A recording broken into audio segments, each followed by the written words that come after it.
বাংলাদেশের সহ বিভিন্ন প্রতিষ্ঠানের অংশগ্রহণে সৌদি আরবে দ্বিতীয়বারের মতো অনুষ্ঠিত হল 3 দিনব্যাপী Saudi fashion and textile exhibition.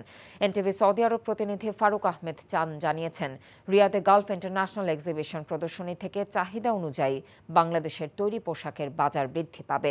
এতে ভালো মুনাফার আশা করছেন ব্যবসায়ীরা। মেলায় অংশ নেয় বাংলাদেশের মালিকানাধীন Apple Denim, bright sourcing international, Mactex, B fashion, Apex clothing সহ 19 দেশের 300 স্টল।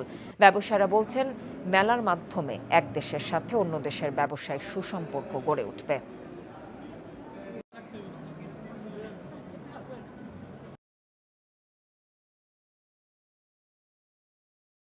আমরা এই বাংলাদেশি স্টলটাকে ভিজিট করতে আসছি। এখানে বিভিন্ন ধরনের পণ্য আছে, ওইগুলোই আমরা দেখতেছি।